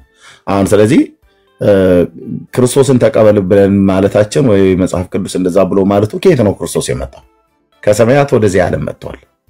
በራሱን ፍቃድ በአባቱን ፍቃድ አባቱ ልኮት ወደዚህ ዓለም መጥቷል። ወደዚህ ዓለም መጣ የተባለውን ክርስቶስን ተቀበሉ ተብሎ ሲባል በጣም ብዙ ጊዜ የሚቃወሙት የኦርቶዶክስ እምነት ተከታዮች ናቸው። ከየት ነው መቀበለው? ከካሳንቺስ ነው ከኤርፖርት ይላሉ። እንዴ ካሳንቺስ እሱ ምን ያደርጋል? የሆቴል ሰራተኛ አይደል? ለምደዋል። አየህ እዛ ሄዶ ሴትና ወንድን መቀባበል ማለት ነው። ከኤርፖርት ነው ምናምን ነገር ብሎ ይላል። ከአውሮፓና ከአሜሪካ ከአረብ ሀገር የገባ ዲያስፖራ አይደለም። በኩር ወደዚህ ዓለም ሲገባ የእግዚአብሔር መላእክት ለሱ ይስገዱ ብሎ የዛሬ 2000 ዓመት የእግዚአብሔር ልጅ ኢየሱስ ክርስቶስ ወደዚህ ዓለም ገብቷል። ብርሃን ወደ ዓለም ይመጣ ነበር፣ በዓለሙም ነበር፣ ዓለሙም አላወቀውም ይላል። አምላክ ሰው በምድር ላይ ወክ ያርግ ነበር። የሱ ጅማሮ ቤተልሔም አይደለም። ለሰውነቱ ነው ቤተልሔም አንድ ተብሎ ልደት የተቆጠረለት እንጂ ለመለኮትነቱ ግን ለዘመኑ ጥንት ለሕይወቱ ፍጻሜ የሌለው ጌታ ነው። ስለዚህ ይሄ ጌታ ከሰማያት ነው የመጣው ማለት ነው። ከሰማያት አባቱ እግዚአብሔር አብ ቀብቶ መድኃኒትና ቤዛ አድርጎ የላከውን ልጁን ኢየሱስ ክርስቶስን መቀበል ማለት በእርሱ ትምህርት መኖር ማለት ነው። በሱ ሕይወት መመላለስ ማለት ነው። ምን ብሎ ነው ያስተማረው? እሱ የመረጣቸው ቅዱሳት ሐዋርያት ምን ብለው ነው ያስተማሩት ብለን ስንፈልግ መጽሐፍ ቅዱስ የሚነግረን አንድና አንድ ነው። የላከው ቅዱስ እግዚአብሔር አብ አባቱ በእርሱ ደስ የሚለኝ የምወደው ልጄ እርሱ ነውና እርሱን ስሙት ነው ያለው። ሌላ ማንንም ግርግር አልፈጠረም ጌታ። ማንንም በቃ አንድ ልጅ አለው። ልጁን ለዓለም ሰጠ፣ ለኔና ለአንተ ሰጠ። ሲሰጠን ልጄን ስሙት አለ። ልጄን ስሙት። ልጁን ስንሰማው ትንሣኤና ሕይወት እኔ ነኝ፣ የሚያምንብኝ ቢሞት እንኳን ሕያው ይሆናል ነው ያለው። ልጁን ስንሰማው በሩ እኔ ነኝ፣ በእኔ የሚገባ ቢኖር ይድናል ነው ያለው። ልጁን ስንሰማው መንገድና እውነት ሕይወት ነኝ፣ በእኔ በቀር ወደ አብ የሚመጣ የለም ነው ያለው። ልጁን ስንሰማው እውነተኛ የበጎች እረኛ እኔ ነኝ፣ ነፍሴን ስለ በጎቼ አኖራለሁ ያለው እሱ ነው። ልጁን ስንሰማው ማንም የተጠማ ቢኖር ወደ እናቴ ይሂድና ይጠጣ አላለም፣ ወደ እኔ ይምጣና ይጠጣ ነው ያለው። ልጁን ስንሰማው ማንም የተራበ ቢኖር ይሂድና ተክለ ሃይማኖት ጋር ይብላ አላለም፣ ወደ እኔ ጋር ይምጣ። እኔ ስጋዬ የሕይወት እንጀራ ነው፣ ደሜም የሕይወት ምንጭ የሕይወት ውሃ ነው፣ እኔ የሕይወት ውሃ ነኝ ብሎ ራሱን ነገረን። ይሄ ስጋዬና ደሜ ብሎ የሚለው ስለ ህብስቱና ስለ ወይኑ አይደለም፣ በእርሱ ስለማመን ያለው ነው። ዮሐንስ ወንጌል ምዕራፍ 6 ላይ የሚናገረው በእኔ የሚያምን ለዘላለም አይጠማም ነው ያለው። በእኔ የሚያምን ለዘላለም ከቶ አይራብም ነው ያለው። ስለዚህ ክርስቶስን በእምነት ስለመብላት እንጂ ህብስቱንና ወይኑን ስለመብላት አይደለም የዮሐንስ ወንጌል ምዕራፍ 6 የሚናገረው። ይሄን ብየመለው ህብስቱና ወይኑን በተመሳሳይ ወንጌላት ማርቆስና ሉቃስ ማቴዎስ ላይ የተጻፈው እሱን እያራከስን አይደለም በፍጹም። ግን ሰው ክርስቶስን ሳያምን ስለ ክርስቶስ ሳይሰማ የአብ ልጅ ኢየሱስ አባቱ ምንድን ነው ያለው? የአብ ልጅ ኢየሱስ ራሱ ምንድን ነው ያለው? ይህንን ስብከተ ወንጌል ሳይሰማ ይህንን እውነት ሳይሰማ ሰው ከጥምቀት ልጀምር ብሎ በኦርቶዶክስ ቤተክርስቲያን እንዳልኳችሁ ከማህፀን ልጅን ይቀበላሉ 40 ቀን ምናምን ነገር ሲሆን ያው ይወለዳል ማለት ነው። ከዛ 40 ቀን ሲሞላው ወንድ ልጅ ወስደው ውሃው ላይ ያፈሱበታል እያለቀሰ ዋይ ዋይ ዋይ ያለ ማለት ነው። በጨርቅ ተጠቅልለው ለክርስትና አባቱ ይሰጡታል ወይ ለክርስትና እናቱ። ከዛ ደግሞ ቶሎ ማልቀሱን አያቆምም ልጁ ስለቀዘቀዘው። ከዛ ለእናቱ ስጧት ይባላል። ጡታፉ ላይ የእናቱን ጡት እንኳን የማይለይ ይቆል የፈለገውን ጡት ብታጎርሰው የእንስሳም ብታጎርሰው የውሻም ብታጎርሰው የሰውን ብታጎርሰው ጣትን ብታጎርሰው የራሱን ጣትን ብታጎርሰው መጉረስ የሚችል ምንም የማይለይ እንደዚህ ለመሳም የሚያሳሳ ልጅ ተጠመቀ፣ ኦርቶዶክሳዊነትን ተቀበለ፣ ጌታን ተቀበለ ምናምን ነገር ብለው ኦርቶዶክሳውያን እኛ ላይ ሙድ ይዛሉ፣ እራሳቸውን ያታለላሉ። ምን ያቃል አሁን እንዴ? ምን ታቃለህ? በ40 ቀን ምንም። እኔም በኦርቶዶክስ ሃይማኖት ስርዓት ውስጥ ባደጉ ቤተሰቦች ነው ያደኩት። ምን አቅ ነበር? ምንም። ክርስትና አባቴን እኔ ክርስትና አባት ነው ብሎን ምንድነው ክርስትና አባት ብዬ ራሱ የገባኝ በኋላ ላይ ሳድግ ነው። ክርስትና አባቴ ላክፋይ ዳቦ ይዞ ይመጣል። ገጠር ስላደኩኝ እኔ ዳቦ ለፋሲካ ለገና ምናም ነገር እኛም ይዘን ሄዳለን፣ እነሱ ጋር እነሱም ይዘው ይመጣሉ። በአህያ ጭኖ ከረሜላ ይገዛልን ነበር ድሮ ሸንኮራ ገጠር ምናም ነገር እና ሳንቲም ይሰጠናል፣ ወይ ስሙኒ ወይ ሽልንግ ምናም ነገር 50 ሳንቲም ማለት ነው ይሰጠናል፣ ወይ ብር። አንድ ብር ከሰጠንማ በጣም ትልቅ ነው። በቃ ሸንኮራ ከረሜላ ሄድ ገበያውን ሁሉ በሙሉ በጣም ያኔ 10 ሳንቲም እና 5 ሳንቲም ደስታ ከረሜላ ይወንጂ በቃ እሱን ብር ከሰጠን 20 ከረሜላ ገዝተን መቆርጠም ነው። በቃ ማቃው ክርስትና አባትህ ነው ተብዬ እንዴት ነው ክርስትና ወልድ ወይ ነው? ምንም ማቀለ ነገር የለም አበልጅ ተብሎ ማለት ነው። እና ኤርሚያስ ተጠምቀሃል? እኔ ምን አውቃለሁ? እናትና አባቴ ተጠመቀው ሚካኤል ቤተክርስቲያን ነው አሉ። እኔ ግን አላውቅም። በመጠመቄ ምን እንዳገኘው ጥቅሙ ምን እንደሆነ ምንም አላውቅም። በኦርቶዶክስ ሃይማኖት ውስጥ እንኳን ሆኜ እየቀደስኩ እንኳን በመጠመቄ ምንም እንዳገኘው አላውቅም። ማንም አያውቅም። አሁንም ያሉትም ያው ሲገቡ ተጠምቃል ብትለው አዎ ይልሃል። ተጠምቄያለሁ፣ ተጠማምቄያለሁ፣ ቆርቤያለሁ፣ ሜሮን ተቀብቻለሁ ይልሃል። መቼ ስትለው ፐርሰናል አታድርገው ይላል። እንዴ ፐርሰናል ነው እየጠየቁ ያለው። መቼ ነው የተጠመቀው? መቼ ነው ሜሮን የተቀባው? መቼ ነው ቅዱስ ቁርባን የወሰድከው ብለን ስለው አንዳንዱ በ40 ቀን ይላል። በ40 ቀን አምነህ ነው የተጠመቀው ለስተለው አዎ ይላል። አዎ ይላል። ምንድነው አምነህ ማነው ሰምተህ ያመንከው ለስተል እሱ ላይ በቤተሰብ እምነት ይላል። ቤተሰቡ አምነውለት እሱ ይጠመቅ ብሎ የሚል ጌታችን ያስተማረበትን ክፍል መጽሐፍ ቅዱስ ስጡን። ወይ ሐዋርያቱ ያስተማሩትን ቤተሰቦቹ ይመኑለት፣ በቤተሰቦቹ እምነት እሱ ይጠመቅ ብሎ አለ ጌታ አላለም። ሐዋርያቱ ብለው አላሉም። ታዲያ ከእና ነው ብሎ የሚሉን ኦርቶዶክስ እንደ ልቧ ናት። እንደ ልቧ ሲያሻት ሐዋርያቱ ቁልፍ እኔ ጋር ነው ያለው ትላለች። በትራቸው እኔ ጋር ነው ስልጣኑ፣ ቀዳሹም ተኳሹም እኔ ነኝ ትላለች። እያንዳንዱ ይሄ በዓለም ላይ ያለ ህዝብ ሁሉ ለመዳን ካስፈለገኮ በኢትዮጵያ ኦርቶዶክስ ቤተክርስቲያን ጥላ ስር ገብቶ ማነው መጥቶ መግባት አለበት። ምክንያቱም በዚህ ቅድስት ቤተክርስቲያን ጥላ ስር የሌሉ በሙሉ አይዱንም ብላ ጉራን ትቸርችርብናለች። ማን ያለው ወንድሞች እናቶቼ? ስለዚህ ዓለም ሁሉ በኦርቶዶክስ ቤተክርስቲያን ማመን አለበት።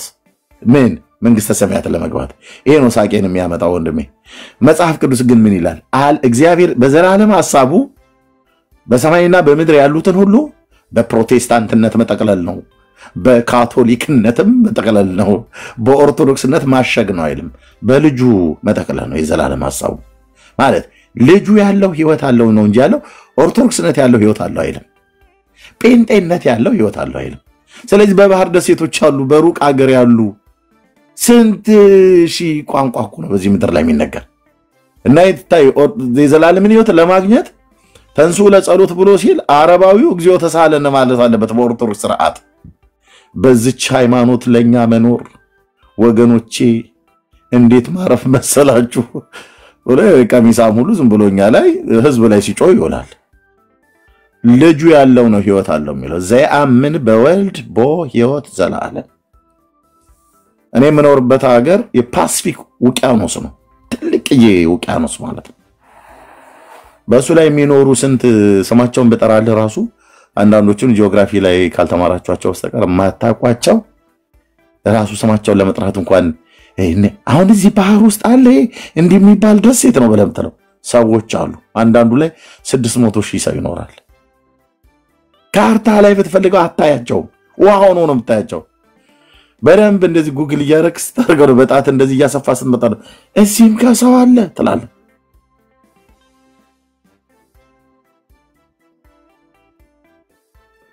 አቤቱ ጌታዬ አየህ፣ እዛ ባህር ውስጥ ከፍተኛ ሱናሚ እንኳን ቢነሳ በሙሉ በቅጽበት ሊጠፋ የምትችል ደሴት ውስጥ ሰዎች ይኖራሉ።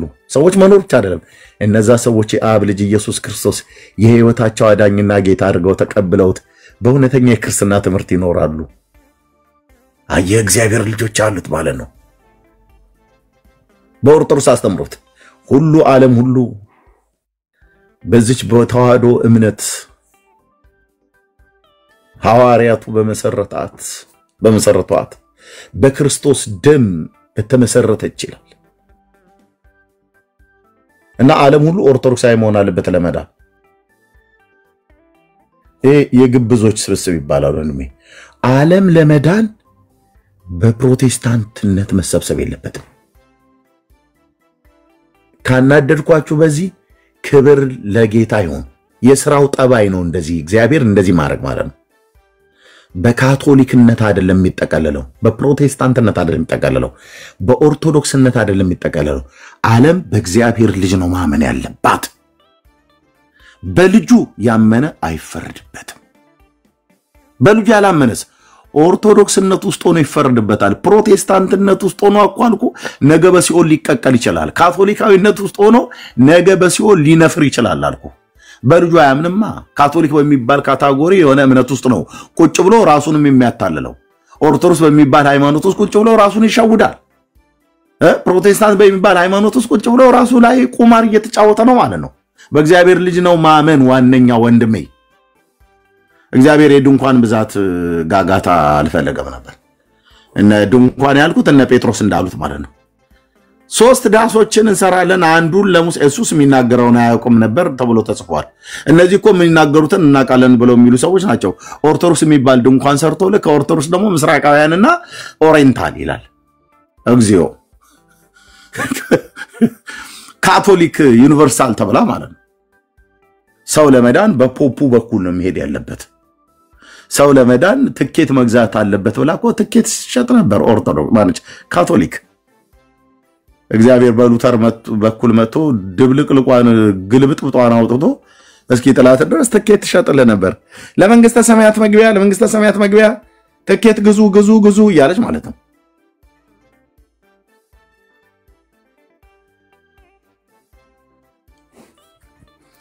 አሁን ክርስትናው ዳስ አበዛ። ይህ ዳስ አንዱን ለአንተ፣ አንዱን ለሙሴ፣ አንዱን ለኤልያስ።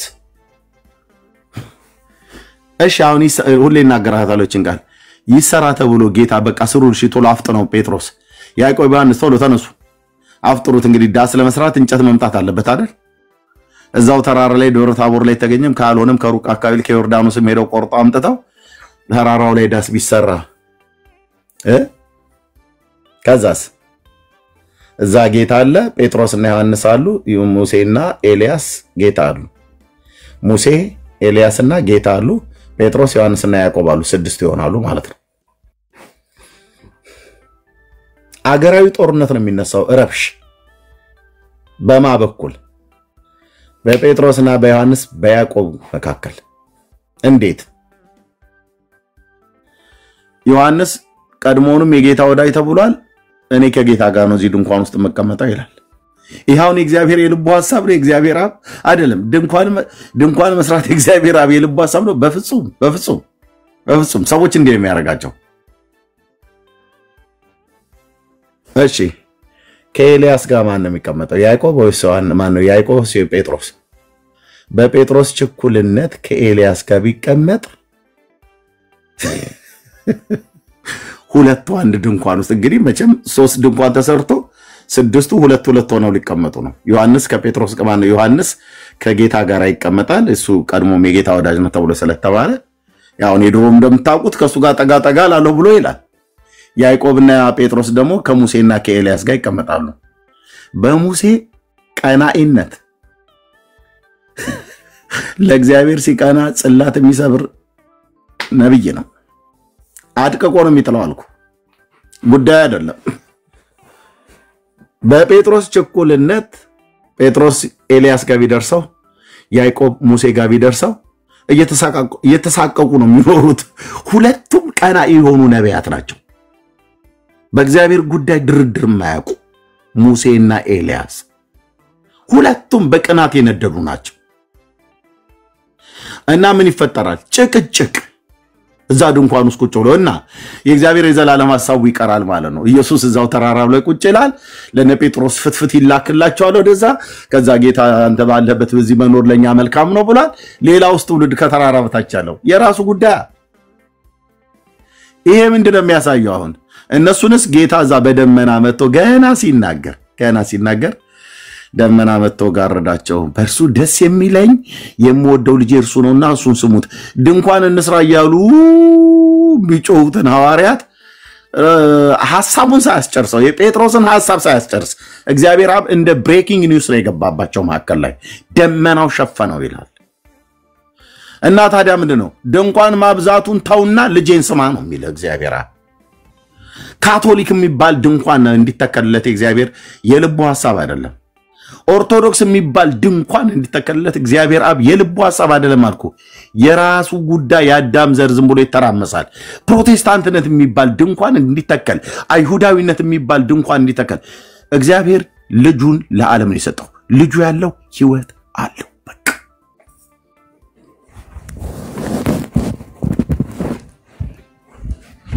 እደግመዋለሁ። የእግዚአብሔር አብ የልቡ ሐሳብ ይሄ ነው። አሁን ብዙ ሰው ልጁ የለውም፣ የእግዚአብሔር ልጅ የለውም። የሃይማኖት ተቋም ግን አለው። ማን የሃይማኖት ተቋም ይኖርህ ብሎ ያለው? ልጁ ሳይኖርህ የሃይማኖት ተቋም ቢኖርህ ምን ይፈይድልሃል? ምን ይፈይድልሃል? ብዙዎች የእግዚአብሔር ልጅ የላቸውም፣ የሃይማኖት ተቋም ግን አላቸው። ያን የሃይማኖትን ተቋም ደግሞ ከቤተሰቦቻቸው የወረሱት ነው። እሱን የሃይማኖት ተቋማቸውን እግዚአብሔር የመሰረተው ለማስመሰል በልጁ ደም ላይ የተመሰረተች ቅድስት ኩላዊት ቤተክርስቲያን ይላል። መቼ ነው ደግሞ በክርስቶስ ደም ላይ መመስረት ማለት ምን ማለት ነው? በደሙ አምነው የዳኑ ማለታችሁ ነው ብለህ አይ አይደለም ይሏል። እና ያው በመስቀል ላይ በዕለተ ዓርብ ጌታችን መድኃኒታችን ኢየሱስ ክርስቶስ በተሰቀለበት ሰዓት ላይ መላእክት በጊዜ ቀትር መተው ሊሰግዱለት በመጡስ ጊዜ እንደ ቅጠል ተነጥፈው እንደ ሳር ተጎዝጉዘው ከመስቀሉ ግርጌ ነበሩ። እና ሚካኤልና ገብርኤል ደግሞ ሚካኤል ቆሞ ያደንቅ ነበር። ማድነቁ እሱ ሁሉን የፈጠረ አምላክ ሆኖ ሳለ በፈጠሩት እጅ እንዴት እንደዚህ ይሞታል ብሎ ሚካኤል አርመመ ብለው ሚካኤል ያደንቅ ነበር አሉ። ወገብርኤል ደግሞ ተደመ፣ ተናደደ፣ ተቆጣ፣ ተበሳጨ። ለምን ብሉት አመሰቀሉ አይሁድ ለግዚነ ጌታችንን አይሁዳውያን በሰቀሉት ጊዜ ገብርኤል ተቆጣ፣ ተናደደ። ሚካኤል ደግሞ ፈጣሪያቸው ሆኖ ሳለ ሁሉም ማድረግ ሲችል ማጥፋት ሲችል እሱ ቆሞ ያደንቅ ነበር። እዛ ነፍሱን ከሰጣው በኋላ ደሙ ያው ከሰውነቱ መስቀል ላይ ይፈስ ነበር። ሚካኤል ቆሞ ሲያደንቅ ገብርኤል ሲቆጣ ኡራኤል ደግሞ በጽዋ ይዞ ደሙን ይቀዳ ነበር ይላል። እንደዚህ ከጎኑም ከአካሉ በግራ በቀኝ የሚፈሰውን በብርሃን መነሳነስ መጥቶ ይሄው ድርሳነ ኡራኤል ያኛው ሕማማተ መስቀል ላይ የሚናገረው ይሄኛው ደግሞ አያደንቅምም አይናደድም። ኡራኤል ደም ይቀዳል፣ ገብርኤል ግንፍል ይላል፣ ሚካኤል ደግሞ እንደው ምልክ ምናምን ነገር እያለ ይሄ ሁሉ ማን ብሎ የሚል በመላእክቱ ላይ ሁሉ እንደዚህ የምትቀልደው ማናት? ኦርቶዶክስ። እና ሚካኤል ደሙን ቀዳውና በጽዋ በብርሃን መነሳንስ ሆኖ በጽዋ ቀዳውና ሲሞላው ጌታችን ራሱን ብሎ ቢለው ጥሩ ነው። ይሄን ደም ወስደህ ለእናቴ ርስት በሰጠኋት ሀገር በምድረ ኢትዮጵያ ላይ ከናግራና አውራጃ ጀምረህ እርጫው ኢትዮጵያ ላይ ብሎ አለው። ሌላ ሀገር ላይ እንዳትረጭ።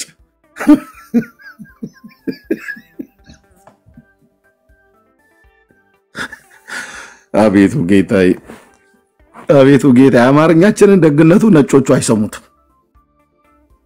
እኛው እርስ በርስ እዚሁ እንፎጋገርልህ እንጂ ጨጓራዬን ልትልጣው ነው እንደ አንተ ሰውዬ። እንዲህ አይነት ተረት እና ጌታችን ደሙን ይዘህ ሂድ፣ ወዴት? ወደ ኢትዮጵያ ፍጠን፣ ገስግስ አለው።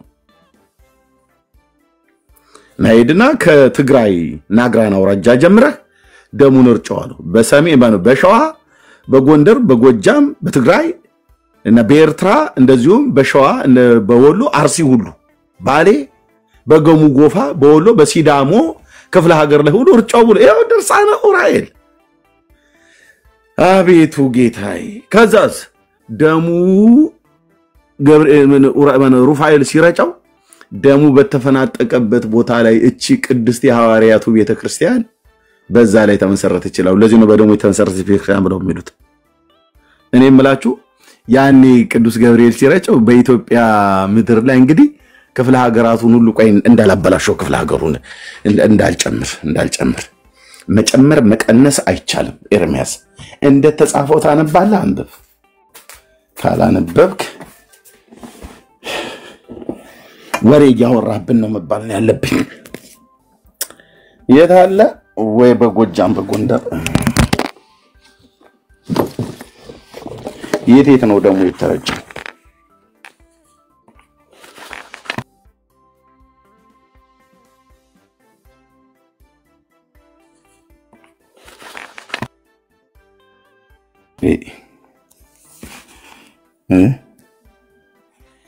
ይህ ድርሳነ ኡራኤል በኢትዮጵያ ላይ በየጊዜው በየዘመኑ ይፈጸም ዘንድ ያለውን ትንቢታዊ ኃይለ ቃልና ለኢትዮጵያም የተሰጣትን ብሩህ ተስፋ አካቶ የያዘ ሲሆን እመቤታችን ድንግል ማርያም በስደቷ ጊዜ ልጇን ሕፃኑን ኢየሱስን ይዛ ከምድረ እስራኤል ወደ ምድረ ግብጽ ከዚያም ወደ ብሔረ ኢትዮጵያ መጣ። በቅዱስ ኡራኤል መሪነት በደብረ ዳሞ በትግራይ፣ በጎንደር፣ በአክሱም፣ በደብረ አባይና በጎጃም በጣና ባደረገችው የስደት ጉዞ ሕፃኑ ኢየሱስን ለድንግልናቱ ኢትዮጵያ አስራት አድርጌ ሰጥቻታለሁ በማለት በሸዋ፣ በወሎ፣ በሐረርጌና ባሩሲ፣ በሲዳሞ፣ በባሌ፣ በከፋና በኢሉባቡር፣ በወለጋ፣ በሌሎችም በኢትዮጵያ ክፍለ አህጉር በብርሃን ደመና ተጭነው በአየር ላይ እየተዘዋወሩ ተራራውን ወንዙንም አፍላጋት የግዕዝ ቃል ነው። ወንዝ ማለት ነው። ምንጭ ማለት ነው። ወንዙንና ምንጩን አስጎበኛት ማለት ነው። እንዳስጎበኛት የሚያስረዳ ነው። ሁለተኛ ጌታ ኢየሱስ ክርስቶስ ለቤዛ ዓለም በመሰቀል ተሰቅሎ ከጎኑ የፈሰሰውን ደም ቅዱስ ኡራኤል በብርሃን ጽዋ ተቀብሎ በብርሃን መነሳነስ በመላው ኢትዮጵያ ወንዞች፣ ተራሮች፣ ሜዳና መስኮች ላይ ስለረጨው እና በተከዜ በጣና ባህርና ከአባይ ውሃ ጋር ስለበረዘው የኢየሱስን ደም አባይ ውሃ ላይ እንደዚህ መታ አድርጎ ከደሙ ጋር ውሃውን ከደሙ ጋር አድርጎ እንደዚህ መታው፣ በረዘው ማለት ነው። ከዛስ ስለበረዘው ኢትዮጵያ ወንዞቿ የተቀደሱ ተራሮቿ የተባረኩ ሆነው በእግዚአብሔር ቸርነት ኢትዮጵያ ማርና ወተት የሚፈሱባት በተፈጥሮ የበለጸገች አገር መሆኗን የሚያስረዳ ሲሆን በተለይ በመንፈስ ቅዱስ ባወቀ ቤተክርስቲያን የሚታነጽበት ስጋው ደሙ የሚፈተትበት ያን ጊዜ የጌታ ደም በነጠበበት ቦታ ላይ መሆኑን የሚያስገነዝብ ነው። የኦርቶዶክስ ቤተክርስቲያን ህንጻው የታነጸው የክርስቶስ ደም በነጠበበት ቦታ ነው። እነ ሙሉ ወንጌል ለመካነ ኢየሱስ መስረ ክርስቶስ አንዋር መስጊድ የሙስሊሞቹ መስጊድ ሁሉስ የተሰራበት ቦታ ደሙ እንዳልነካው እንዴት እርግጠኛ ሆኑ? በስተት ሙሉ ወንጌል አልሰራችበትም። ጴንጤዎች ቸርች አልሰሩበትም። ደሙ የነጠበበትም ቦታ እስላሞቹስ መስጊድ አልሰሩበትም እንዴ? ማለት ኡራኤል መጥቶ ሲረጨው እንደዚህ ሲረጨው ደሙ የት ቦታ ጋር እንደፈነጠቀ ካርታ ፎቶ አንስቶት ካርታው ማፑን ለኦርቶዶክስ ሰጥቷት በዛ መሰረት ነው ደሙ ይልሽ እዚህ ጋር ነው ቆይ ሸዋ ክፍለ ሀገር ውስጥ ደብረ ብርሃን ነው ከደብረ ብርሃንም ደግሞ ወደ ገበያው አካባቢ ጊዮርጊስ ቤተክርስቲያን እዛ ስለነበርኩ ዛ ቤተክርስቲያን በቆሎት ብርት ቤት ስለነበርኩ አውቃለሁ ወርታችሁ ወደ ደብረ ብርሃን ከተማ ውስጥ ጊዮርጊስ ቤተክርስቲያን ገበያው አካባቢ ኖ አይ አይደለም እሱ ጋር አይደለም ጠባሴ መድኃኒዓለም ወደ አዲስ አበባ መውጫ ላይ የለም አጼ ዘራ ያዕቆብ ቤተ መንግስቱ በነበረበት ቦታ አጠገቡ ባለው በስላሴ ቅዱስ ስላሴ እንደዛ ያለ ካርታውን ሰጥቷቸው ነው አይደል የኢየሱስ ደም ሲፈነጠቅ የት ቦታ ላይ እንዳለ እያመለከታቸው ነው ይያሉ ነው እኔ የምላችሁ እስላሞቹና ጴንጤዎቹ ቸርች አልሰሩበትም ወይ መስጊድ አልሰሩበትም ወይ ደሙ የተፈናጨቀበት ቦታ በስተትም አልሰሩ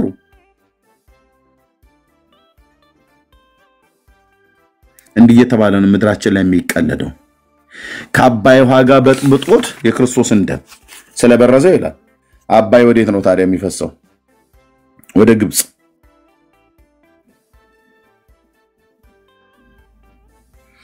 ግብጽ ሀገር ብትሄድ ብርቱካን ድንች ምን ይል ፍሩት በል አትክልት በል ፍራፍሬ በል ከራሳቸው አልፈው ለአረብ ሀገራት ለአውሮፓ ሀገራት በአለም ሁሉ በአባይ ደለል ላይ እየዘራች እየተከለች ተሸጣለች